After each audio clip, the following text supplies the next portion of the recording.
Picture this. King Charles III has passed. The royal family is in mourning, and Charles's eldest son has just become King William V. Here's the thing though, when this day comes, what will happen to Prince Harry and Meghan Markle?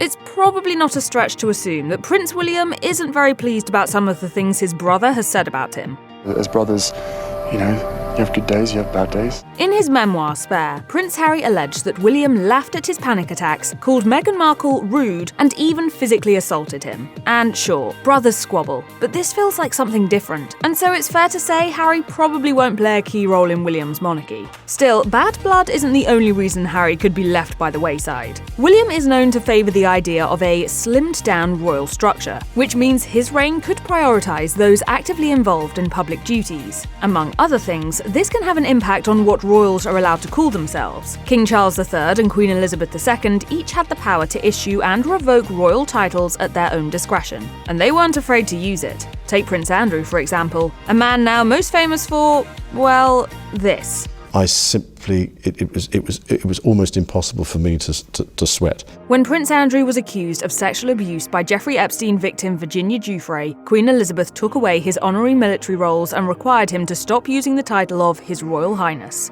Of course, it's worth remembering that Harry and Meghan don't use that title anymore either, and it would be a bit of a shock for William to remove their remaining titles when he becomes king. But you shouldn't expect to see the Sussexes showered with honorary titles either, especially if William's vision for a more modern monarchy finally comes to pass. So, Harry and Meghan probably won't score any fancy titles out of William's monarchy. They're unlikely to receive financial support either, considering they don't get any under King Charles. Don't get out that tiny violin just yet though, because the Sussexes have been able to make a fair bit of bank in other ways since 2020. Their $1 million Netflix deal, for example, or the books they've each written and published. When William becomes king, Harry and Meghan may well continue down this line, releasing books, documentaries, series, or podcasts about the issues they care about.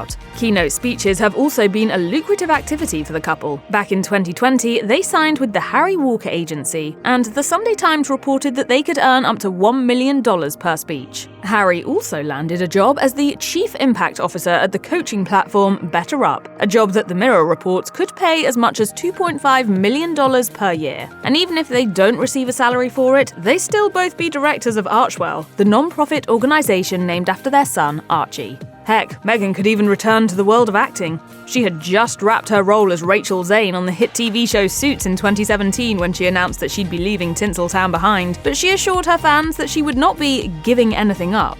I just see it as a change. It's a new challenge. It's a new chapter. Finally, the death of King Charles could also provide the Sussexes with more financial stability, as Harry is likely to receive a hefty inheritance from his late father. That, of course, will sit alongside the fortunes reportedly left to him by both Princess Diana and Elizabeth, the Queen Mother.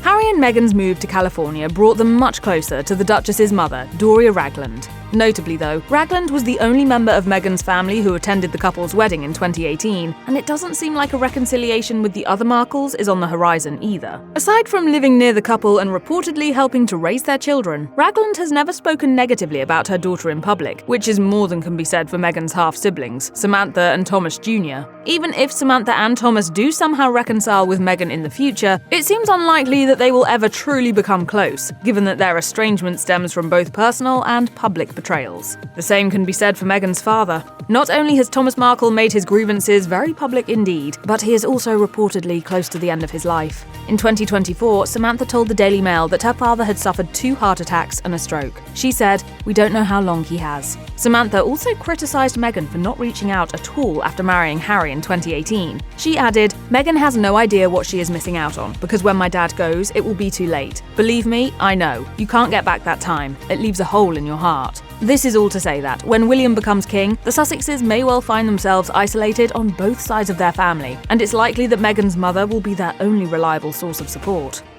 One reason William might be reluctant to bring his brother back into the fold is that it might be perceived as an acknowledgement of the Sussexes' many allegations. In case you've forgotten, these include racist remarks, physical attacks, and the claim that Queen Camilla is dangerous. So, would healing his relationship with his brother be worth a reputational nightmare for William? Considering the history between the two, probably not. The royals will be quite aware of past situations in which family drama nearly tanked the family's reputation. Edward VIII's marriage to Wallis Simpson nearly caused a constitutional crisis, and it was only his exile that allowed George VI to maintain any kind of stability. Similarly, Princess Diana's candidness about her divorce arguably changed the family's reputation forever. Well, there were 3 of us in this marriage, so it was a bit crowded. Harry and Meghan now play a similar role. They're close enough to the royals to be able to disrupt the family's carefully curated image, and disgruntled enough to want to do so. Is it any wonder William might want to keep them at arm's length? Not only that, but Harry and Meghan are currently living the celebrity lifestyle. Hollywood deals, personal interviews, and Netflix shows galore, all of which clashes with the traditional duty-first ethos of the royal family. Aside from protecting their own reputation, keeping a safe distance from the Sussexes would communicate to the people that the royals are focused on their formal functions.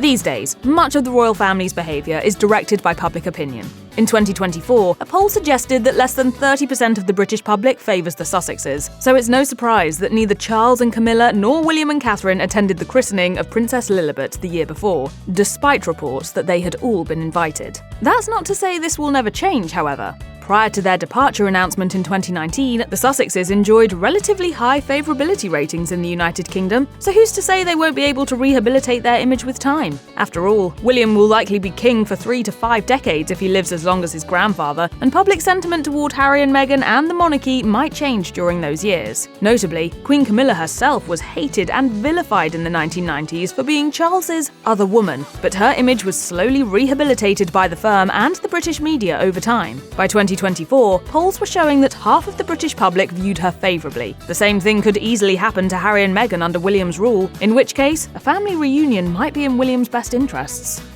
Let's say public opinion suddenly shifts. Harry and Meghan become the Prince and Princess of Hearts, and William decides that the royal family would benefit from a reconciliation. How would this actually happen? Well, it might all come down to the royals' secret weapon: Princess Catherine. Catherine and Meghan haven't always had the closest relationship. In fact, they've reportedly developed something of a feud over the years, thanks in part to their very different approaches to royal life. Despite the rift between the two princesses, however, some sources claim that Catherine is ready to turn a new leaf. One insider told Life and Style in 2024, Kate wants the family to reconcile. With the king's health continuing to decline, there's only so much time for that to happen. Kate is on a mission to bring Harry home. Of course, it's hard to say how long it would take for the Sussexes to make amends with the rest of the royal family, but sources say Catherine is determined to make things right. In theory, this means that William and Harry could make up by the time that William is crowned king.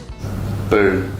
Outreach attempts between the Sussexes and the rest of the royals could usher in a new era for the royal family, one led by the next generation. To understand how this might play out, we only need to look at William and Prince Harry's relationship with their cousins from Princess Diana's side of the family. Much in the same way that Harry has clashed with the rest of the Windsors, Diana's brother Charles Spencer once feuded with the future King Charles III. Because of the rift between the Spencer family and the British royals, William and Harry had little contact with their Spencer cousins. Making matters more complicated, several of Charles Spencer's children grew up overseas in South Africa. Yet both William and Harry have since reconnected with the other side of the family. Lady Kitty Spencer, for example, has collaborated with William on charity work, and she and her 3 siblings all attended Harry's wedding. Thus far, Prince George, Princess Charlotte, and Prince Louis have had very little contact with their cousins, Prince Archie and Princess Lilibet. As we look towards William's future reign, though, it's possible that Archie and Lilibet will play a similarly supportive role in the lives of their royal cousins.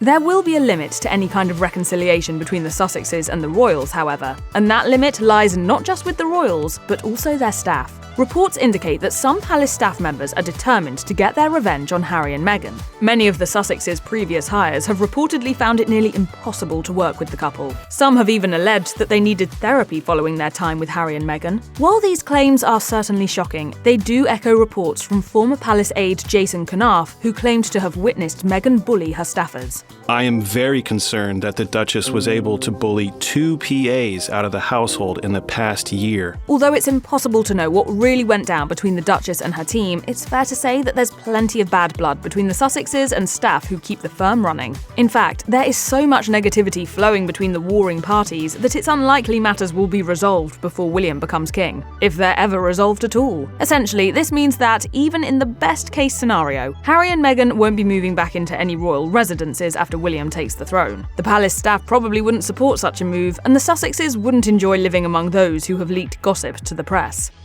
King Charles III may not be in the best health right now, but it's still hard to say when Prince William will become king. If Charles recovers, William won't wear the crown for many years, and this would arguably be the best scenario for the monarchy. Charles could enjoy a long and prosperous reign, allowing William even more time to prepare for his role. This would also mean that all the drama surrounding the Sussexes could lose relevance by the time William becomes king. As newsworthy as Harry and Meghan might have been since their 2018 wedding, they're expected to largely fade in importance over time. After all, this is what happened to Queen Elizabeth's spare children. While Prince Andrew, Prince Edward, and Princess Anne garnered a lot of attention around the time of their respective weddings, the public's interest in their lives waned as the years went on. Most royal fans found themselves way more drawn to the next generation of royals. In that case, King Charles III and his family. By the time William takes the throne, it's possible that Prince George, Princess Charlotte, and Prince Louis will be the focus of media and public scrutiny. Harry and Meghan, meanwhile, might find themselves sidelined, which, if nothing else, could make it easier for Harry and William to reconcile in relative privacy.